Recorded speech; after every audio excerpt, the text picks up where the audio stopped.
So what we will do now is begin our questioning of you. I now recognize myself for questions.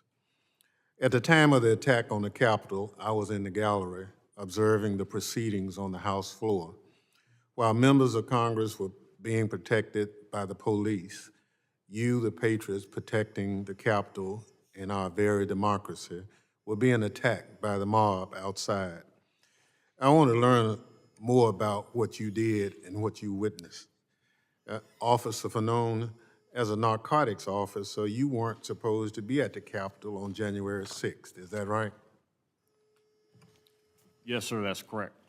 What prompted you to come to the Capitol? I was listening to the radio transmissions, specifically those coming from now Commander Robert Glover, who was the on-scene commander. If you've listened to those transmissions, he identifies himself as Cruiser 50. I heard things that I'd never heard before in my law enforcement career. In addition to the numerous distress calls or 1033s that I heard, which are, while not commonplace, also not uncommon in policing. I heard things like, the declaration of a citywide 1033, which in my career, to my recollection, has only been utilized in addition to the 9/11 attacks on the Navy Yard attack. And so I found that particularly distressful. Also, you could hear the tone of the individual officers' voices. They were scared. They were, clearly outnumbered and being violently assaulted.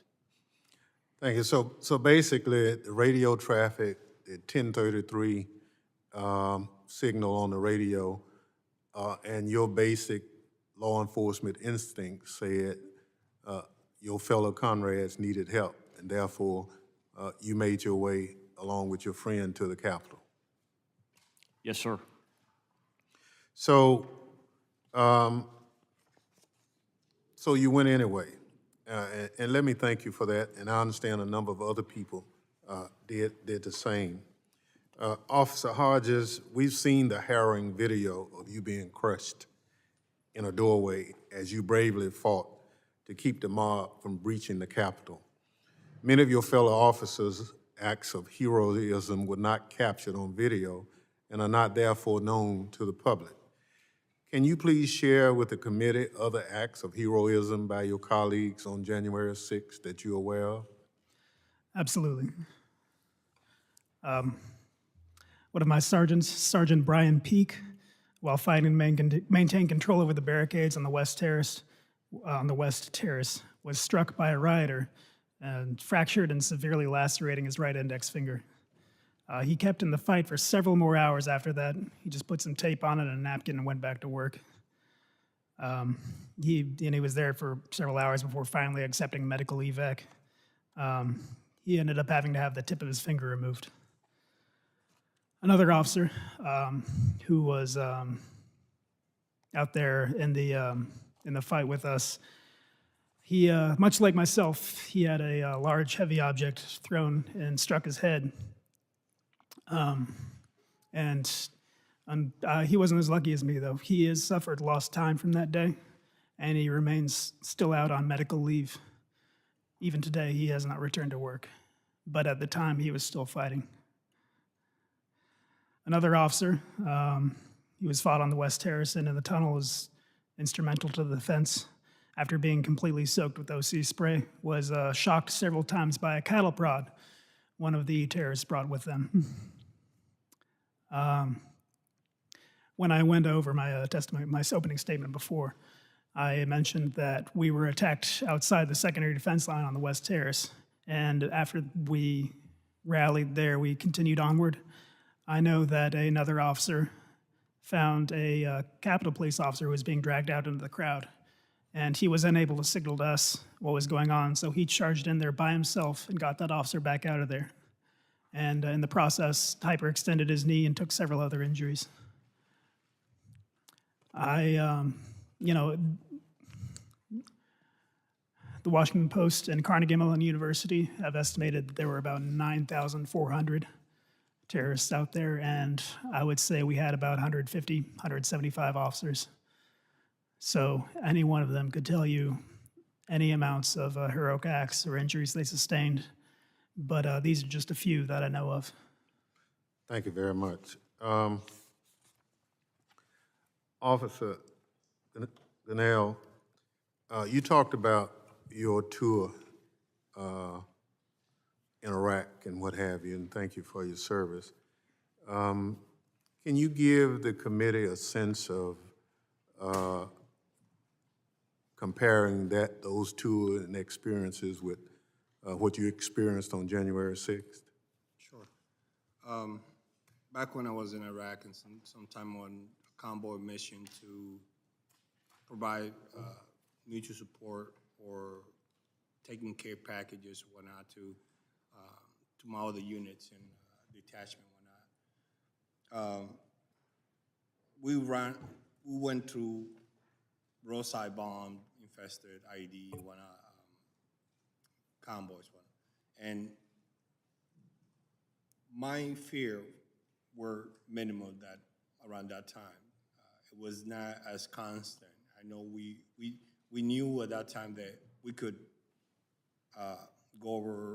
run over an IED, and that was it. But at least we knew that we were in a combat zone. Here in our country, in our very own capital, we are being attacked. Not once, but multiple times. We had. Can you pull the microphone to you just a little bit? Not only we were attacked one time, but it was multiple times, over and over. Different people, they hit us, and then they got tired of hitting us, and then they switch. Somebody else rotating in and out. And as my colleagues also have said, we were at the lowest entrance tunnel, and we didn't have a chance to rotate ourselves until later on, like after an hour and a half later. So whoever was there, we were fighting for our life. We were fighting to protect all of you. In our mind, that time at that entrance, that was it. That was the point of breach, and we were not letting them in. They tried to convert us. They tried to persuade us to let them in, yelling, and then once they saw that we were not doing that, then continued to even attack us even more, and it was nonstop. So my time compared to Iraq, totally different. This is our own citizens, people who we sworn an oath to protect, but yet they are attacking us with the same flag that they claim to represent. It was bad. Thank you. Officer Dunn, you talked about being called the N-word. You talked about being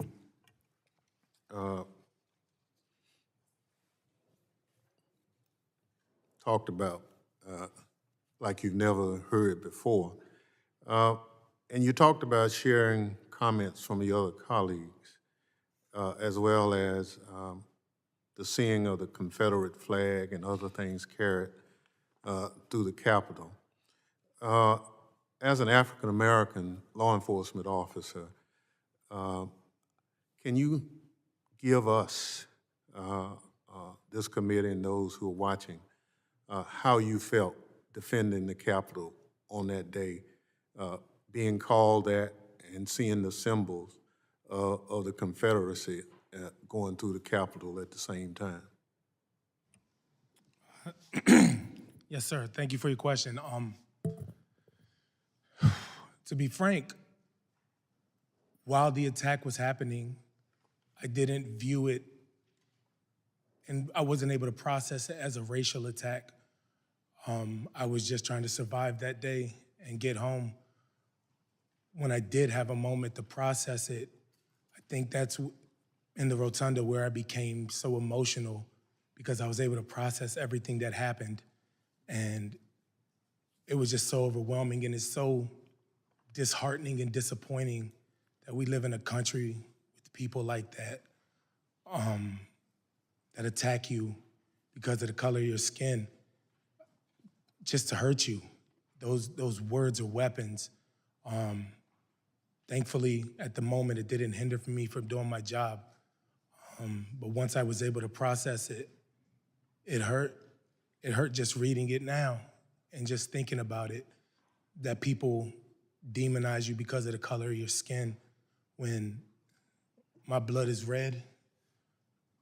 I'm an American citizen. I'm a police officer. I'm a peace officer. I'm here to defend this country, defend everybody in this building, not just the members, all the staff, guests, everybody. It just hurts that we have people in this country that result to that, regardless of your actions and what you desire to do and to make a difference out there. It's disheartening, so. Thank you, but because of your heroism on that day, lives were saved and our democracy was preserved, in large part because you gave all of you, for that day on January 6th. I assure you this committee will ensure there's a comprehensive account of your heroic acts of that day. And your testimony this morning is an essential part of that record. Thank you for your service to this country and for coming before us today.